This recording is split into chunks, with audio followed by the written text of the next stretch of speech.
Hey guys, what's going on? This is Roth. I'm here with Scott. We're actually at New York Comic Con, but we're not talking about that. No. We are going to talk about, you are releasing your top 10 movies of all time, which is a Herculean task. Yeah, it's a tough job, isn't it? Yeah, it is. I don't know how I'm supposed to do that eventually, but I don't know how it's going to work out. What is your number one and why? My number one is there a drum roll here? Bride of Frankenstein. That's such an interesting choice, and I mean that legitimately. Yeah. Like, that really is an interesting choice to me. Can you talk about what it is about this film? Well, so I think the distinction we have to make from the get-go on this personal top 10 movie thing is that this isn't like what we think the greatest movie ever made was. It's not about Citizen Kane or what like film school tells us is a great movie. It's Sure. like the movie that like Citizen Kane is a really good movie. I love Citizen. But it's about the movie that like stuck with us, affected us, whatever. And so for some reason, I mean, I love all the Universal horror movies, always have. But Bride of Frankenstein was really probably the best of the lot for me.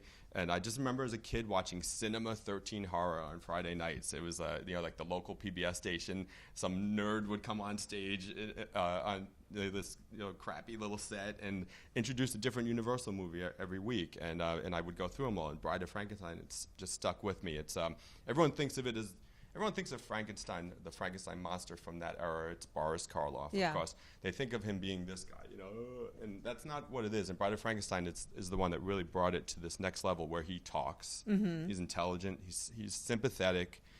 And that's the character in the book. And that is the character in the book. Mm-hmm. That's right. So, and he does some monstrous things, and the movie is very creepy, and it is a horror movie, but it's also a super funny movie. It's hilarious, and ultimately, the Frankenstein monster isn't really even the bad guy of the movie. Right.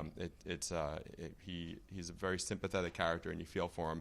And also, there's another monster in the movie, the Bride of Frankenstein. Right. Which is, I mean, that's kind of the whole thing about Frankenstein and Frankenstein's monster is that's the questions that it's raising. Like, who is the monster? What is the monster? Yeah. Is it the crowd? Is it Dr. Frankenstein? Or is it the monster? Right. Exactly. And now you also have a wife to contend with in this film. So is it more of an emotional response, or do you really think this is one of the more well-crafted horror films? I think it's both, and I think it's well recognized as one of the greatest sequels ever made as well. It takes the base of the first film is made. They're both made by James Whale, the same director who Ian McKellen played in of Gods and Monsters. Is that what it was called? And he took like 4 or 5 years before he went and made his sequel, and he just took it all to the next level, which is he didn't just rehash the first film. He took it to the next level, and that's where a lot of the comedy comes in. There's a character named Dr. Pretorius, and he's played by Ernest Thesiger, this old character actor from the time period. He's just hilarious, but he's also hugely evil, and he's really the villain of the movie, and he's the one that forces Dr. Frankenstein to come back and make another monster, the Bride. He's the villain, but he's hilarious, and the movie is so funny. And the Frankenstein monster has some humor as well. He gets to smoke a cigar and drink at one point, and he doesn't like it, it turns out. And most people probably know Bride of Frankenstein more from Young Frankenstein, the Mel Brooks parody, which pulls so much from that, actually. But it's just a really... Where does that land on your list? Yeah, it depends on the day of the week, actually, but high, right?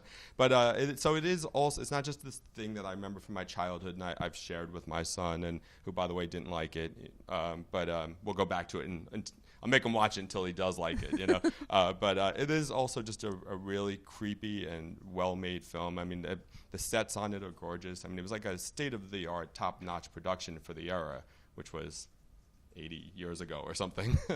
All right. Well, I mean, I feel like if I had not seen it, I've seen it. It's been a long time. I'm definitely going to revisit it. Would you want people to check it out? Is this your pitch for people to check out the film? Absolutely. Yeah, you should. And, don't be afraid of the fact that it's in black and white or anything. In many ways, it is still as timely now as it was then. It's everything that goes on in that movie can affect you on an emotional level, from the tragedy to the humor to the horror, pathos to the horror. It's all there, and it's all great. Right. So yeah, you should definitely check it out. You should own it on Blu-ray. What's going on here? Yeah. Well, you've defended it really well. Not that you need to defend it, but we have to defend everything. It's the internet. Let's face it. But I think you've given it a great pitch. You can check out Scott's full list. He'll have a written list on IGN.com. Let us know what your number one favorite movie of all time is. Can you even decide? It can change day to day. We know ours do. Thank you so much, Scott. Thank you. And for all things awesome movies, keep it locked right here to IGN. Fire bad.